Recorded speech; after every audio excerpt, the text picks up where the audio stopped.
Hi, divers. Welcome back to In the Deep End. I am your host, Cosmic. And I'm your co-host, Twist. And today we will be getting into episode 3 of Love is Blind, season 6.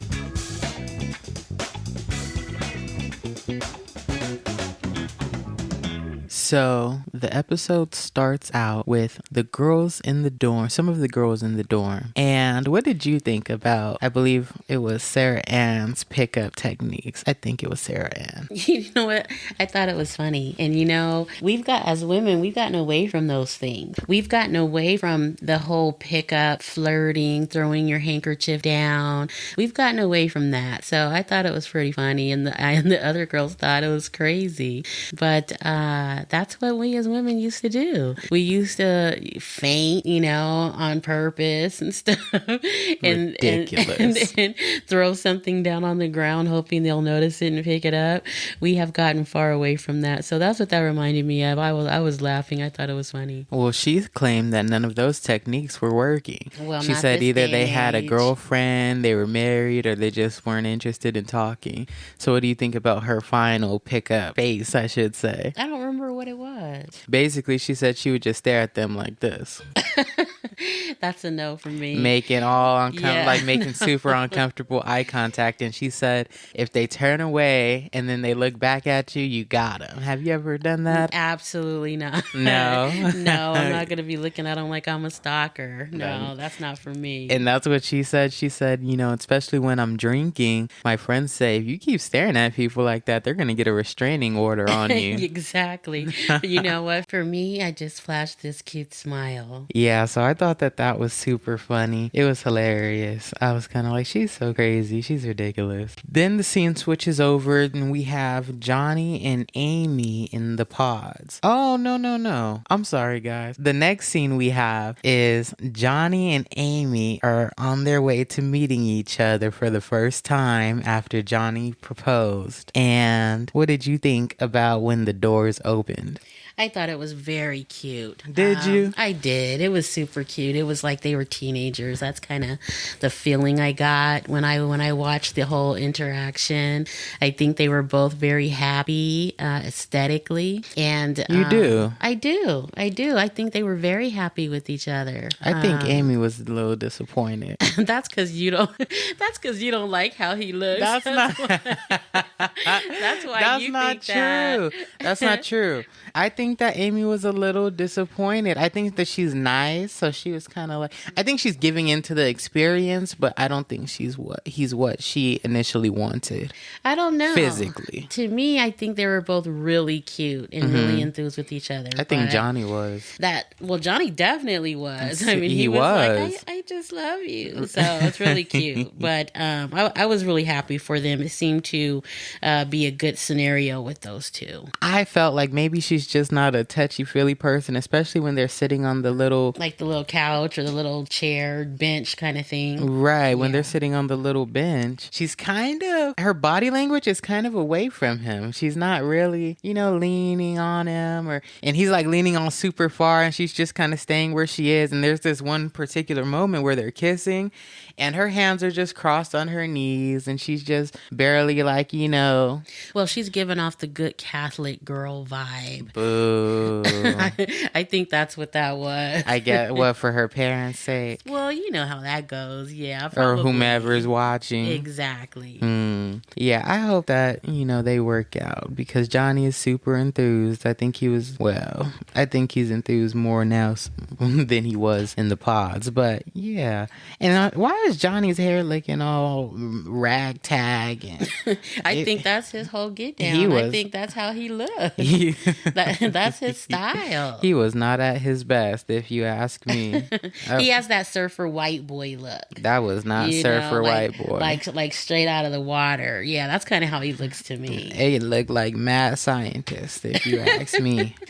No, I think I mean, the whole thing was cute. And you know what? He kept messing with it too. I don't know if you noticed that. Yeah. Like, as soon as the thing opened, he kind of like grabbed his hair and he's like, hey, so he was messing around with it. That's why. I guess. So then later we have Clay in the dorms, and Clay is talking to Jamal, and he starts crying. I'm not sure where this came from or anything about that. How did you feel about that scene? Oh God, Clay, you know what? Just stop. Just knock it all the way off is how I feel about it. That's how I feel. It's almost like, I mean, he's crying and he's saying, I'm a good person. It's almost like he's trying to convince himself that he's a good person. Right. I don't quite understand what all that was about. Did you think it was authentic? No. I didn't think it was authentic. I think Clay has some internal stuff that he's going through, so maybe he's having an issue. I don't know, but I didn't like it.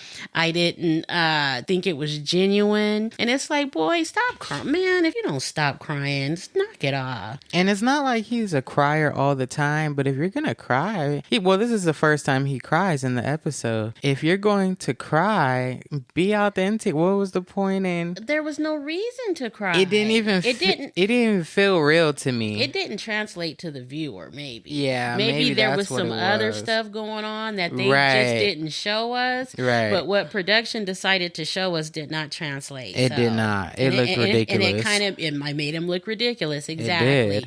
Like he was crying for nothing. After Clay's crying scene, it switches over to Clay and AD meet up in the pods. And what did you think about that?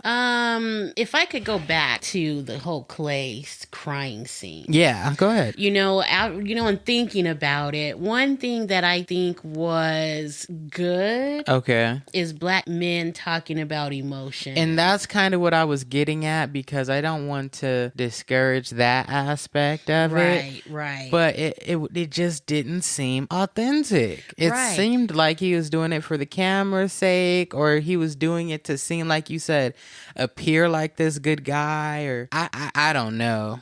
I felt really off about it. It didn't seem right to me. Outside of that, though, in the whole conversation that they were having about emotions, I think it's a healthy thing, not only for black men, but men in general. Because usually, in my opinion anyway, in my experience, I'm not a man, but I can only share what my experience is that men don't usually talk about emotions like that. It's true. Not to mention with another male. Right, exactly. So I kind of felt that, that was a positive scene. It was, if you're looking at it from that angle. And I kind of felt that too. And it was nice that Jamal was supporting him, and he was really being there and saying, yeah, man, I go through that too. And I know you can't tell, but I cry too. So all of this stuff, but I don't know. Which crying is fine. I don't want you guys to think that I don't think men should cry. I absolutely don't feel that way. There was no room for tears when it came to me. You better stop all that crying. That's ridiculous. Mm-hmm. But listen, I don't think a man crying is a bad thing and something that should be looked down upon. I just, like I said, I don't think production did a good job of translating the conversation to the viewer. It made me, the viewer, feel like he was crying for nothing. I absolutely agree. I hope it wasn't a producer error, but given how I feel about Clay, I don't think it was. I think that the producers threw that in there to say, look at how fake this dude, because they'll do you like that. Oh, you think it was a calculated scene? I think so. Oh, man. But we'll see.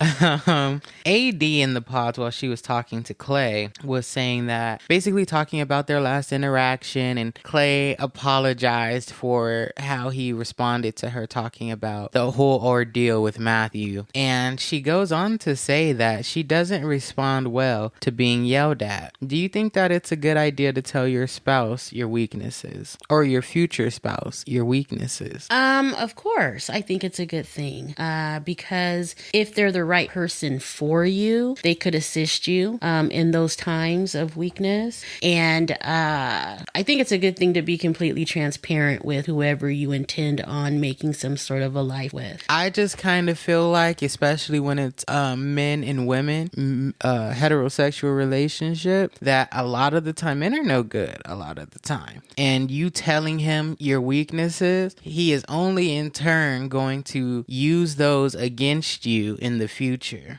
Either the near future or the future. Not if he's the right one. Will men do that? Yes, absolutely they will. So I understand where you're coming from with that perspective. But at the same time, you are in this experiment with the intention of finding your forever after, right? Yeah. So with that being said, there is some level of vulnerability that comes with that. You can't lead with that in mind, because then that's never going to work. Right. So I am completely for being open, honest, and vulnerable in such an experiment. Okay. I agree. Personally, I'm strong enough to, like, you know, if you're using my weaknesses against me, one, I'm smart enough to recognize what you're doing. And two, I'm strong enough to take it. But I know a lot of people aren't. And a lot of people are oblivious. They'll go down the road 5 years and realize he's been using my weaknesses against me this whole time, and da. So it's just something to think about. I would like our viewers to think about and tell us what you guys think about that. One thing that really bothered me about AD is, I won't even say bothered me, because she said she's a fixer. But what makes me upset about that is Clay had very shallow requirements.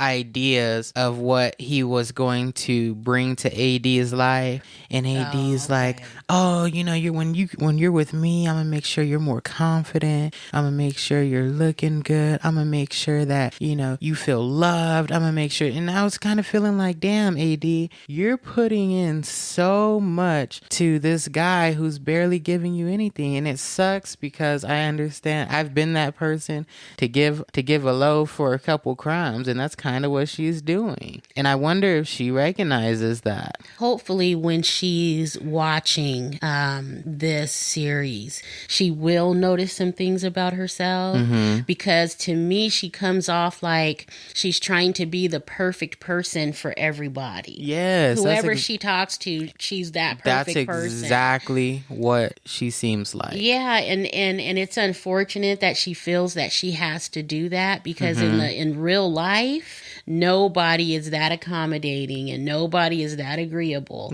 So I won't say nobody, but most people and most men aren't. damn sure aren't. So you are selling kind of a false dream only because you want so badly to be picked. That's kind of how I view You her. mean she's selling the false dream? Yeah, she is.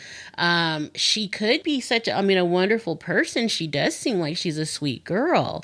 But as far as saying, and I'm going to be this for you, and I'm going to be that for you, and I'm going to be this for you, and it's like, damn, bitch, you're going to be tired. That's what I'm saying. I don't think that it's a false dream. I think that she's going to be pouring into a cup that, when it's time for her to be poured into, isn't going to fill her up. I think she can fulfill all of those things.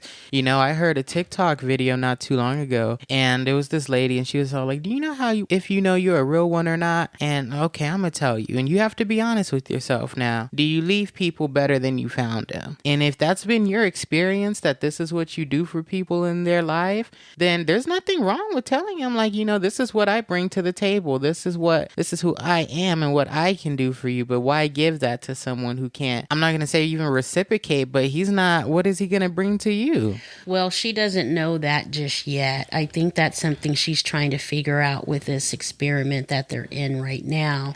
However, AD, you know, is I believe she's a retired professional cheerleader. Right. And I kind of get the feeling that, girl, you're going to be cheerleading all day, every day. And it's so interesting that you say that, because that's what she is. She's a cheerleader. She is. I'd be She's so a tired. cheerleader. Look, I don't want to cheer today. Okay. She's a cheerleader. You're going to have to figure it out on your own. But the way she's kind of setting the stage is like she's going to be your lifelong cheerleader. And it's like, I mean, if that works for you. And, you know, of course, everybody my age knows the song Cheerleader. So it's like, that's what every guy wants, but you have to be able to add something to someone's life. You can't expect someone to just pour into you. Well, it's not even his expectation. She's just giving it. And she does know. See, this is the thing that kills me about watching shows like this, is because people tell you exactly who they are, whether they say something or they don't say something. But you got to be listening. But you have to be listening. And a lot of people that go on these shows, they're not listening and they're not paying attention. And you can't even say that, oh, well, she's jaded by the physicality of it, because there's no physicality involved. So you're not listening. Why is it so difficult for people to listen? Because a lot of the time people want to hear, or people interpret what you're saying. That's what it is. In the way you want to hear it. In the way they want to perceive it. Yes. Not exactly what it is you're saying. Yeah, that's true. So it's more of an internal situation. Yeah. More than anything. And you know what? In all honesty, if people would use this as kind of like a self-analysis tool. For themselves. Yes. They would really learn a lot and leave the experiment, whether alone or coupled, but leave the experiment better than they were when they arrived. Yeah. Even the viewer. Yes. Can learn and self-analyze from this. Absolutely like, agree. Dang, do I do that? Right. So it's sad, Everyone knows how I feel about AD, and I just wish, but her path is her path. Well, and another thing about Clay and AD, when they first started talking, when they came into the pod, it was about Matt. Clay just for some reason can't let that Matt thing go. Yeah. But it kind of gave me the feeling like it's almost like, I don't want you to be with him. I don't want you, but I don't want you to be with him either. That's kind of the feeling that I get from that. Almost like he didn't want to be walking away with nobody, and yet this white dude got this black girl, right? It's kind of like how this whole black girl debate situation that's going on right now on TikTok and Facebook and everything, where black guys are telling, black women that, the white guys are just fetishizing about you. They're going to get their fill and drop you where you are, that kind of thing. It's just a whole debate that's going on. The projection is just so loud. Yes, and this is what I got from Clay.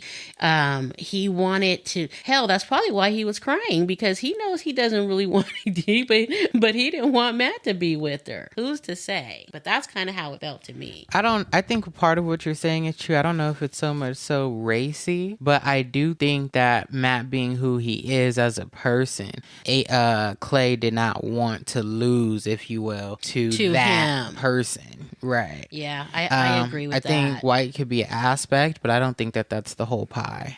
Well, yeah, I would venture to agree with that. And another thing about when they were talking, which I thought was super funny, Clay was telling AD how he was emotional. He's been on an emotional roller coaster, and AD ate it up. It just like ate it up. She did. And she was like, oh, well, I love a guy who can talk about his emotions. And then Clay's all, yeah, and I cried this morning. And it was like, okay, I'm going to go ahead and jump on this wagon. Yeah. It's just so ridiculous. Like, stop it. I just don't like it. Next in the pods, we have Kenneth and Brittany. Speaking of race, Brittany, I think the first thing that she gets into after they laugh about the little painting and she feels like she's the only girl in the world and all of that, she goes on to say, jumps straight into the deep end and goes, what ethnicity is your family? How did you feel about that? I was irritated by it because, Were you? Because you know how I feel about this experiment. The idea is sight unseen. Right. So when you start getting into aesthetics, then you're kind of ruining the whole idea of the experiment. Well, outside of what you feel about the experiment, because she did say, I did think that you were black and I expected that. I don't know. I think it's important because there's the racial aspect and he goes, how's your family going to feel about that? And she goes, there's going to be problems, but that is just up to you to change their mind. So that's a big thing. And I think it's important because you have to give him the option as to whether that's something he was going to want to deal with or not. Because she didn't say, oh, my family's great, they don't care. She's going to say there's going to be some opinions and some disagreements. Well, what was interesting to me about that whole exchange that they had? is that he talks about being the leader, praise and worship leader or something like that for the church. And the first thing that I thought was they're going to be talking about him when he brings her to the church. But I don't think, if you've never dated a white girl before, it's a very difficult situation. I don't think that this particular experiment should be something that's so out of the ordinary for you, because there's so many other elements that come with that relationship outside of just love. Right. And that's kind of what I feel, kind of what I was getting at. Is that something, I think he'd be able to handle it, like just observing the type of person he is. I think he'd handle it well. But I don't know. I didn't really feel upset about that. I think that she's kind of made up in her mind that this is the guy she's choosing. And I think that once you come to that understanding within yourself, it's okay to ask some of these questions. Even though you haven't seen each other yet, I think they got out a lot of the important stuff first that didn't have anything to do with appearances. And I think it was okay to do what she did, especially because it can be such a tumultuous situation depending on how one would respond to such negativity. Do I think that it's an important conversation to have? I do. But I'm going to go back to what I said previously about episode 1 or 2 or both, is that that's something we can talk about after we see each other. Because she had an idea already that he was black. She didn't need him to confirm that. She knew that already. He had an idea that she was white. I'm sure it was pretty obvious on both sides of the fence. Now, as far as what's your family going to think, what's my family going to think, we can talk about that at a later date. But that's neither here nor there. Is it important to talk about? Yes. Especially when it is a interracial relationship. And one thing I was kind of disappointed in Kenneth about is when he proposed the physical intimacy question and whether or not she was gonna wait till marriage, or basically, are you down to hook up when we meet up? I don't know. I was a little disappointed in that. I was kind of like, dude, you gotta just let that happen. Don't ask any questions. We'll see how it goes. And I think that she was a little turned off or a little withdrawn after his little 5'4" joke, which I'm offended, by the way, because I'm 5'4". It's like, what are you saying? I'm great. Yeah. I was thinking that. What's wrong with 5'4"? But yeah. But okay, so as far as the physical question, I think it's important before you actually meet someone face to face, how they feel about physical touch and physical You said it's important to ask about it? It is. How they feel about it? It is. Okay. Because you know how when some people meet, they are all huggy and feely and touchy? Right. And some people are a little standoffish? Right. So I think it's an important question just to see where she is. That's not what I took as physical intimacy, though. to see where she is with me touching you. Right. Right. Okay, I see what you're saying. I see where you're coming from. Only because you don't want someone to feel uncomfortable or to be turned off because you are doing too much. True. It makes them feel uncomfortable. That's true. So, I mean, we've seen other seasons in the past where one is very affectionate, right? Very PDA-like. Right. And the other one is completely uncomfortable with it. It's true. So I think it's a good question to ask, but I can see also how it could be taken like, what, you're trying to jump jump my bones just, off the rip. Right. I could see how they feel that way, but I think it was a valid question. Okay. Well, you say so. One thing that killed me though is she was like, well, what do you think I look like? Right? He's all long hair. That's pretty generic for a white girl. It was like stupid. I was like, oh, brother. It was stupid. But her description of him was pretty dead on. It was accurate. It really was. And I guess what the sound of the voice or what? What do you think that is? I suppose so. Yeah, it was good, but I don't know about that hairdo. I don't know how she's gonna feel about that. I don't know how she's gonna feel about that, but we shall see. Stay tuned. And then next we have Jeremy and Laura. In my opinion, these two are not going to make it. They're not compatible. They may, he'd be stupid to really take her outside of the pods, if you ask me. This is the one where they're having the conversation about holidays, and she's telling him how I don't like the holidays, Christmas in particular, because of whatever. We don't really know because he didn't ask and say, well, why? Like, what is that all about? And I didn't like that. He just dived into why he likes Christmas and why he likes the holidays.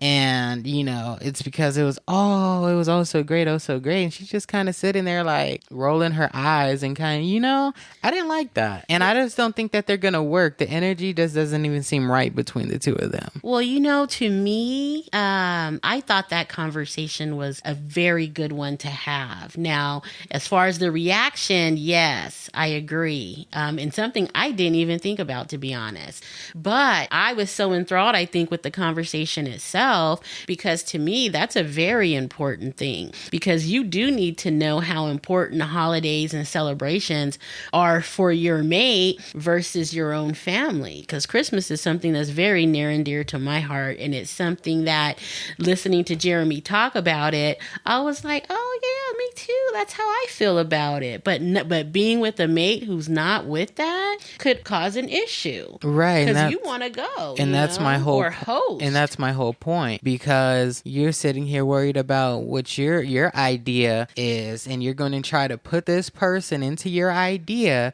who's already told you they are not with the holidays, or they are not with this. And it's only going to, that's why I said it's not compatible, and inevitably it's not going to work out. They're two different people in that sense. And Laura, and in many more senses, I'm sure. Yeah, Laura's too much for Jeremy, in my opinion. Okay. Laura's a strong individual. It seems. She does seem like a strong individual. She does. And I think that she's a young lady that knows what she wants. Of course, I don't know the girl, but this is just what I get from her. And I think she'd be too much. Either she'd be too much for Jeremy, or just what the doctor ordered. Next, we have Jeremy and Sarah Ann. Why are you talking about your Botox? I don't understand. That was the majority of their conversation. She talked about how she thinks her Botox is slipping, and she's afraid of people taking her picture because she doesn't want it to show in the picture. And then they go on to talking about Instagram followers. And she goes, oh, I have about 4,000. And Jeremy's like, damn. Yeah. And then she goes, yeah, and on TikTok I have about 30,000 followers, but I don't really know them.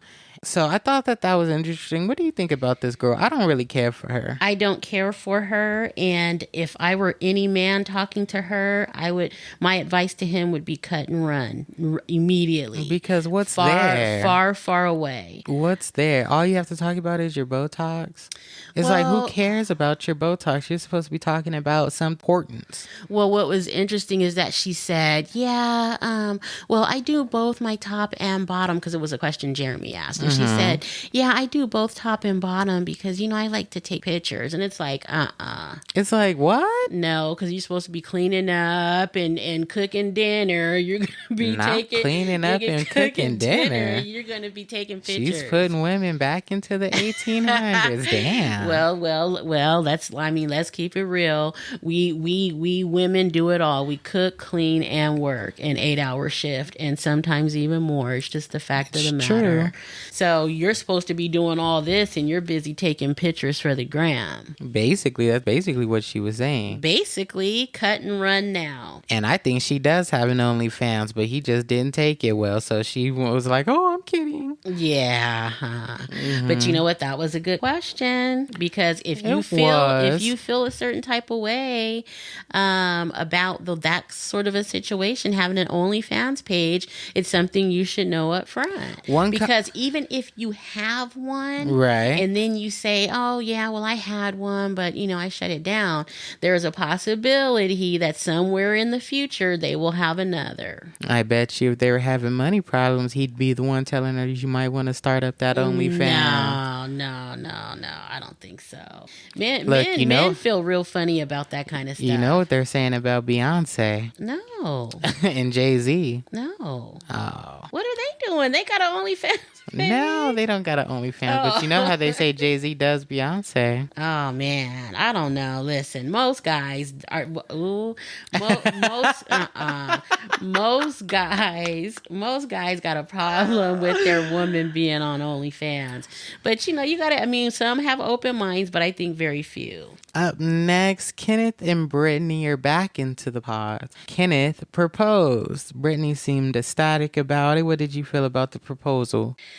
It was lackluster, but I mean, everybody's different, but I didn't really feel one way or another about it. I'm very excited to see them meet each other, to see how she feels about him. Although, I don't know. I think that she's really here for the experience and the experiment. Well, I think as they all should be. As they all should be, but I really feel that she's put in her mind that she's going to really give in to the experiment, so no matter what the outcome is. So I'm very interested in seeing them meet each other next episode or whenever that. Yeah, probably next episode. Yeah, I'm kind of excited to see who's going to meet who and how that's going to go. I'm just excited about it. Mm-hmm. But I don't know. It's going to be interesting for both of them. Oh, I forgot. Back to Jimmy and Sarah Ann. One thing that they did talk about was their political stance on things. And so what did you think about that? I was happy to hear it, although, okay, so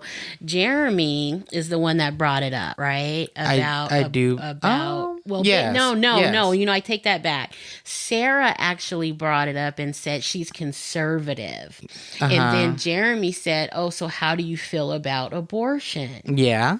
Okay. And then later in the conversation, she says that she doesn't feel politics has any, place in certain scenarios and conversations. Which is true. See, I completely agree with that. Disagree, rather. I completely disagree with that. Because for me personally, politics is very near and dear to my heart, and belief systems sometimes coincide with that. And I can't be sharing my household with you if you feel a certain type of way that I feel is inappropriate or not in my thought process. I have a little bit of a problem with that because I'm going to start looking at you a certain type of way. Okay. So I think it's very important. For example, when I was doing my little online dating, right?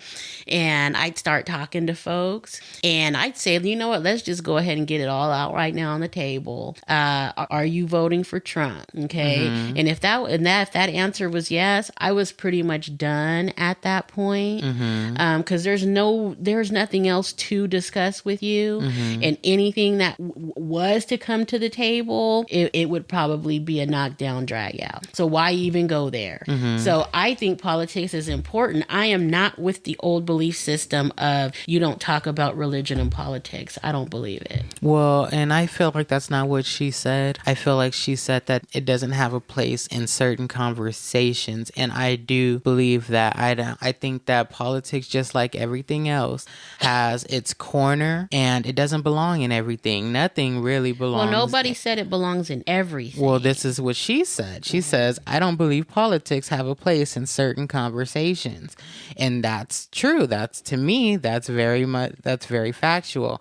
I do see what it is you're saying when you're coming down to choosing who it is you want to date and be with, because that does play a part, but for them, that doesn't apply. They're both conservative. So they're already going to be in agreement in most things or a lot of things. But Jeremy didn't say he was conservative. He did. She said she's conservative. He goes, that's good. I'm a huge patriot. Basically saying I'm this. I didn't get that from Jeremy at all, because what he said was. That's what he said. But I get it. But him being a patriot, I think you can be a leftist and still be a patriot. However, what I think. Leftists don't tend to label themselves as patriots, but I understand what you're saying. What I think is he believes in abortion. He believes that you should love whoever you fall in love with. with. He Okay. has very left ideas. Okay, Right. very progressive ideas. Mm-hmm. So it's very difficult for me to think that a progressive person and a conservative person, won't have some major disagreements. Yeah, potentially. But I don't like them together at the end of I the don't like them day. together either. I don't think that I don't like them together. I don't think Jeremy's really has a match. Sarah Ann's not great and Laura's not great for him. Now, if he was someone I felt could learn from someone, I think Laura would be great for him or to help Excuse me. grow with him, but I don't think that that's going to work out. I think he has his ideas and I think he's one of these people where he's not looking to build a life. He's looking to recreate the life he had in his childhood and what he saw growing up. I completely agree with And that. so, I completely agree. And I think Sarah's way too modern for him. absolutely. And Laura's just not going to be with that. I think maybe she'll try it. Maybe she'll give it the good old college try, but I think inevitably it's not going to work out. So after the proposal, we have Jessica and Jimmy back in the pods. Prior to them in the pods, Jessica's in the girls' dorm crying, and she's talking and she's talking about how she's just so in love with Jimmy and so obsessed with this guy. What did you think about that? I thought it was absolutely ridiculous. You think it was ridiculous? You don't How think it can was you kind of be- sweet? You know what? How can you? Okay, so first of all, I am so in love with him. And it's kind of like, do I like you a lot? Yes. Do I think that we could potentially have a go at this future together? Yes. I think that our definition, I'm saying me and you, definition of what love is different than the majority of the world. People will say, throw I love you around all the time. It's not like back in the day where that was like a really big deal to say that you love someone. That actually held weight. In this day and age, to love someone doesn't hold any real weight anymore. And that's so sad to me because me being a person, I don't know where it came from, but I take the word love very seriously. So to be in life and find out that, oh, people don't really love you when they say they love you, they're just, and either they really like you at this point or they're really infatuated with you at this point, but it's not love. That's why I felt it was ridiculous. Now, does it basically what I think what I think of Jessica is that she did not want to walk away from this experiment without someone. That's kind of what I'm getting from her.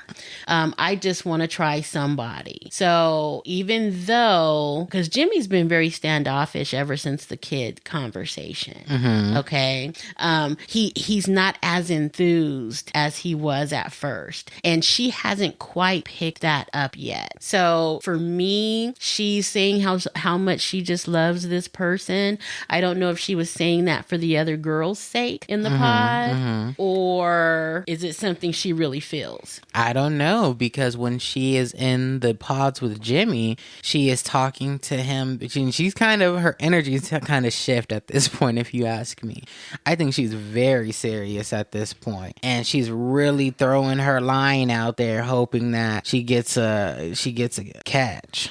I think she's more serious because she doesn't want to walk away alone. That's kind of what I get from her. But what gives you that, considering that Jimmy hasn't necessarily given her the indication that he's gonna walk away. But Jimmy has not given her an indication that she's the one either. I don't agree, because at the end of their conversation, they're in conversation and she's basically telling him, this is what I expect, which I think she's ridiculous. She doesn't want men to look at half-naked women. Men are always going to look at half-naked women. It doesn't matter how much they love you. Or how beautiful their wife is. Or how beautiful their wife, right. No, it doesn't matter. You're not going, that's not going to change. It's an unreasonable expectation. Whatever it is they're attracted to, they're always going to look in the direction. Doesn't mean they're going over there all the time, but they're always going to look. You're going to have to get over that if you want to be with someone. Successfully, right. But so she's talking to him about this stuff here and basically laying down her law, if you will. And Jimmy, at the end of the conversation, goes, I like how you talk to me. And I think that you're good for me. You know what it is I need. So what do you think about him making that statement? That's a hell of a statement. That's a hell of a statement, if you ask me.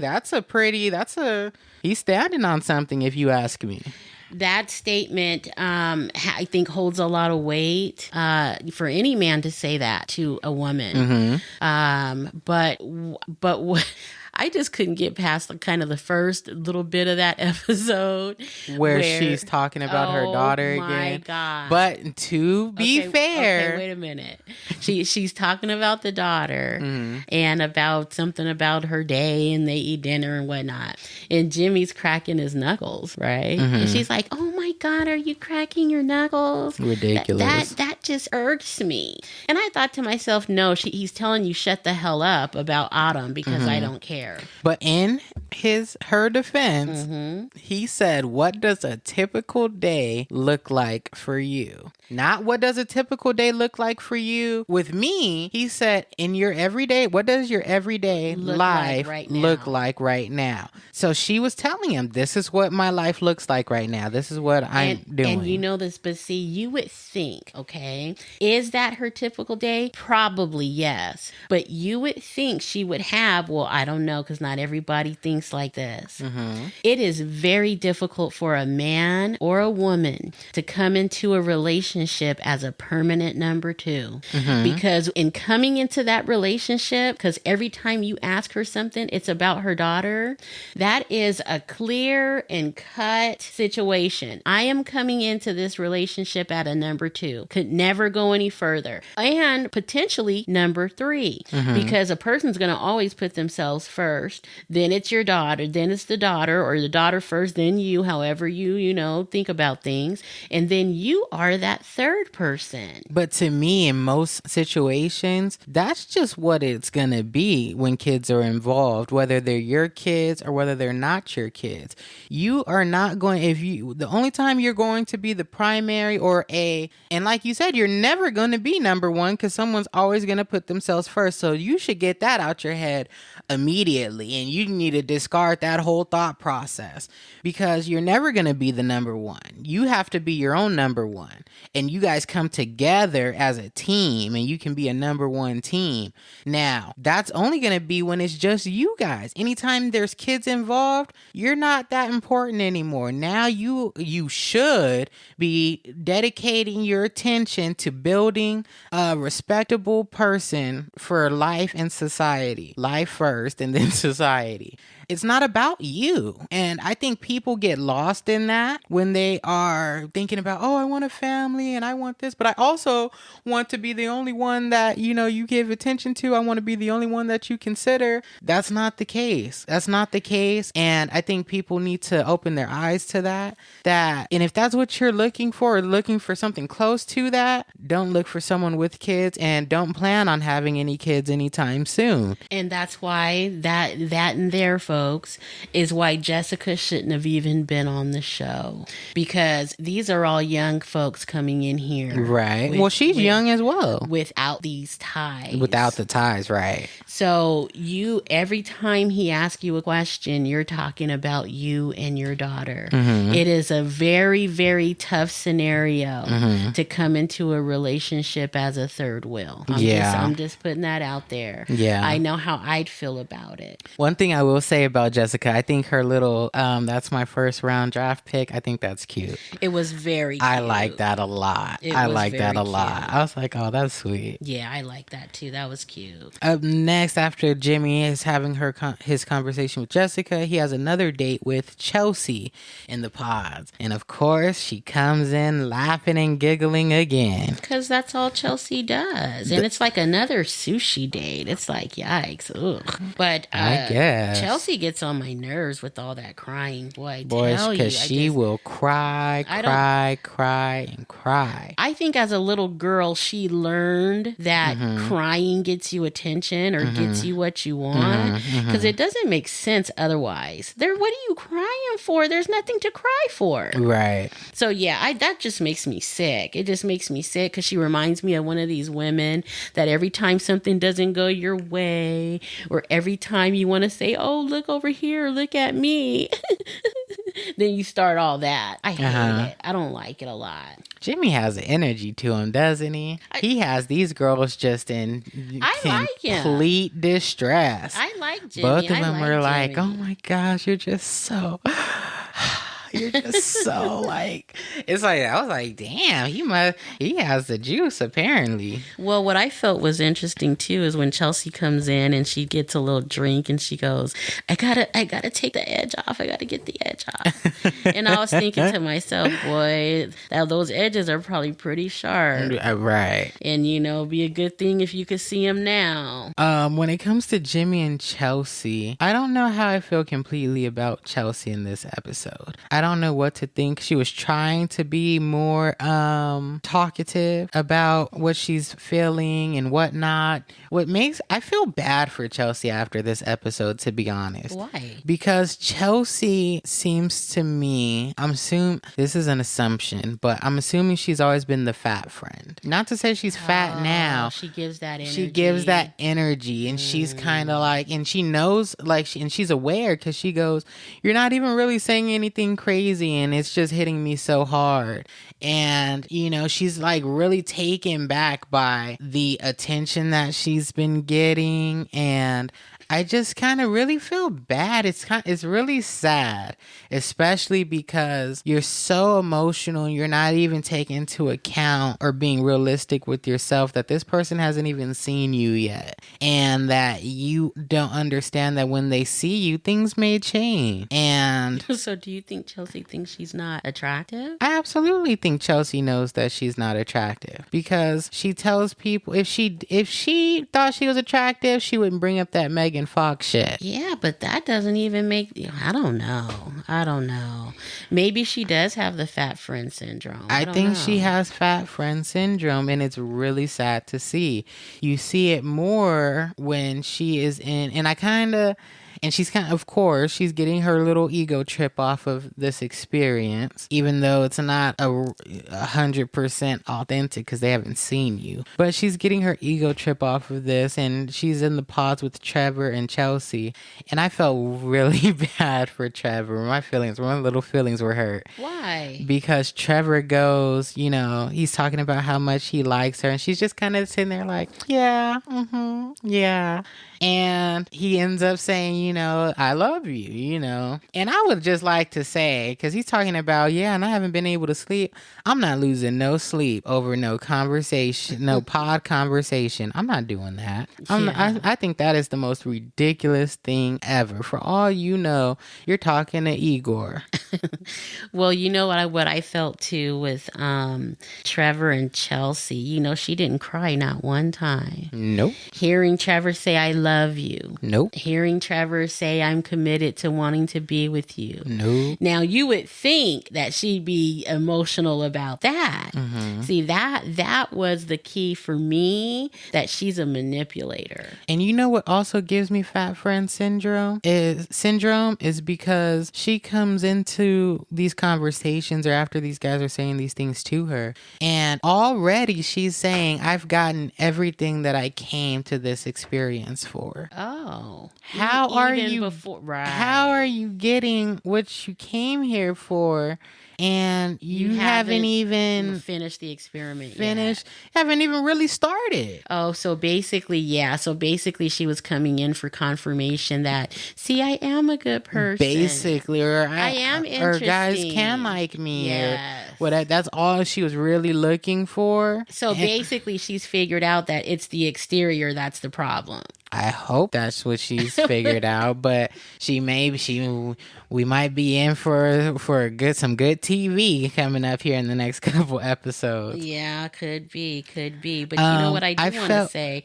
Trevor sitting in the lounge talking to the guys. yeah. Did you see? He is like Paul Bunyan. You see how big he is compared to the other Trevor's guys? huge. He's huge. Trevor is huge. Just he's big. He's big. It's not even that he's worked out, although he's just a very big muscly. guy. Yeah, he's just a really big guy. He really is. I was like, dang, Trevor. Yeah, absolutely. I'd agree. Yeah, I think Trevor's feelings were hurt that she didn't say I love you back, or she didn't say anything really.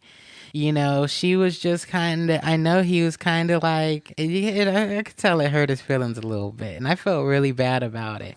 I think Chelsea would be better off with Trevor. I think agree. even with how Chelsea looks, Trevor would still like that girl. I agree. And I agree with that. I don't think Jimmy's going to feel the same. I think if Jimmy chooses to go with Chelsea and he sees Jessica, I think he's going to go with Jessica. Oh. That's what I would think. That would be my guess. But he may choose Jessica because he did say that, you know, he thinks that she'd be good for him. So who knows? I think the only reason why Jimmy is not picking right away because the daughter, I think, is the problem for him with Jessica. I think that's what has him kind of wavering the line. And Chelsea, in the conversation with Jimmy and Chelsea, Jimmy did tell Chelsea that the news of her divorce was not the biggest news that he had heard that day. So I could agree. Because that was stunned. It stunned him. Right. Yes. So it could be, you know, yeah, that could be potentially why he's not choosing anybody right now. I'll be interested to see who he chooses. I don't really know who I want him to choose, to be honest. I kind of want him to choose Jessica, but I'm not sure. I'm not really sure, to be honest with you. I don't want him, like at this point, I don't think he should choose anybody. I was going to say, I definitely don't want him to choose Chelsea. So I guess Jessica's my default, but in reality, he'd be better off going home. Well, we'll see. But you know what was sad, and it goes along with what you were saying earlier, is that when Chelsea gets back into the lounge with the ladies and she's crying. Yeah. That was very sad. It was, and that was another, and that was very sad. And that was the final, like, closer for me, because she goes, I'm just so used to guys just being mean to me, and oh my God. She's all like, this is weird. That's it's fat girl syndrome, or it's ugly girl syndrome, whatever it is for her, she has it, and it's very, very sad to see. It was very sad. I don't like Chelsea, but I felt very sad for her. Yeah, me too. And very bad for her. Yeah, me too. It's like, you know, a lot of women, I guess, you know, we all do it, I guess, at some point in our lives where our value and what we think of ourselves is in direct correlation to how the opposite sex interacts with us. Right. How they treat us. Are they interested in us or not? Just simply going to the gas station. Are we getting, you know, cat calls? Are we getting smiles? And all of that, the answers to those things will make you feel a certain way about yourself. It's true. Now, guys are the same way, though. Maybe. I don't know about that. They are. They're definitely the same way. I think maybe, you know, as you get older, and I'm speaking for myself from my own experience, I don't need those things to validate me, but I once did. And although I was cute then, because it was getting validated all day, every day. But I can't imagine, you know, a person like Chelsea. Yeah. That kind of hurt my feelings. It does. It hurts your feelings because I'm a humanitarian. So, you know, I hate to see people down bad, I'll say. I hate to see people down bad, but it's sad to see. Unfortunately. And I can't wait to see Jessica's jealousy because, boy, you see how all the girls are around Chelsea and Jessica's sitting over there in the kitchen just mad dogging with the glass in her hand. And Chelsea tells Jimmy in the pods that she was talking about him in the dorm. And she goes, some girl was all pissed off at me and just went off on me. And you see Jimmy's face, he was kind of like, oh shit. Like, he didn't know how to be. I don't think he knew how to feel about it. But he did, because he came back with, well, Trevor told me that, some things too. Well, Trevor told him some things about what Chelsea told Trevor. Basically saying, just like you guys are talking, we're talking too. Yeah. So I think he responded appropriately to that. And I'm not sure I don't she mean was how going with that. Right. I don't mean how he responded to Chelsea. I mean how he felt about, because he knew who it was. Yes. So I was thinking about how did he feel about the fact that Jessica's kind of like, that's my man. Like, in his face was very hard to read. And to me, I got like, oh shit, but I couldn't tell how he felt about it. Like, I didn't know if he liked it, if he didn't like it. You couldn't really tell. You couldn't read him, but I think that Chelsea did that as a self-serving move, because to me, what that sounds like is Jessica's jealous of me. This is what she wants Jimmy to think. Okay. That's what, to me, that's deep. That's why she said that. Okay. Because she wants Jimmy to think that that he's getting a prize. Right. When in fact, there's going to be some blood draining from his face at the time of reveal. But, right. Whatever and then that whole crying thing when she came in and everybody's gathering around Chelsea. Yeah. This is what she's learned from that whole tear thing. All the attention on me.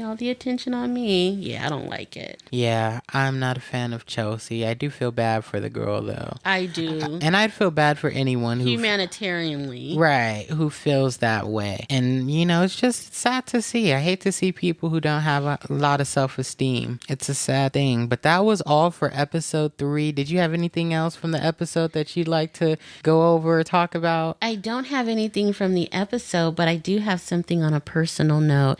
We shared with you guys a couple of days ago about our liquid diet journey, and I am very pleased to announce that we are still on our liquid diet. We are struggling. Yes, it is a struggle, but it's my 12th day, and I have lost 11.5 pounds.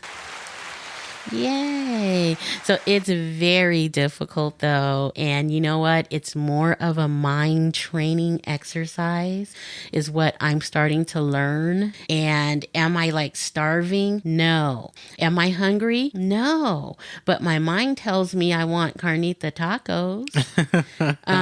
But am I hungry? I'm not. So I'm learning a lot about myself right now. And hopefully it will serve me well here in the future. I have not been tracking my progress, guys. I did weigh myself about 2 days ago or something like that. And I've been on this journey now for about 10 days, I do think. And I've lost 12 pounds. I'm at a plateau right now, I do believe. It doesn't even look like I've lost 12 pounds if you ask me. I'm kind of going off of my appearance more than I am the scale. It looks like he's lost 12 pounds to me. I'm going off of my appearance more than I am the scale. So I can't really tell, guys, but I'm sticking to it. I'm trying to get to the vision. I'm just thinking about the vision where I'm trying to get to. And weight loss, I've been on many weight loss journeys, and I do know that one day it'll just be like, oh, where did the weight go? But I'm having a little mental battle right now. I'm kind of feeling like damn the diet, I want some biscuits. But I'm gonna stick to it. I'm gonna have an attitude though, but I'm gonna stick to it, and hopefully we'll see how it goes in the next week or so. Yeah, we will keep you guys in the loop here. But again, thank you for joining us with another episode of Love is Blind. Make sure to give us 5 stars, leave a review of our podcast. How do you guys like it so far? Anything, suggestions you guys have? What do you guys want to hear about? And soon we will have a YouTube video. We're shooting for about August for sure. And that way we can hear you guys' feedback every podcast, every episode, and really connect with you guys more. And we're looking forward to that. Outside of that, guys, make sure to follow the podcast, and we will see you guys next time. Gone.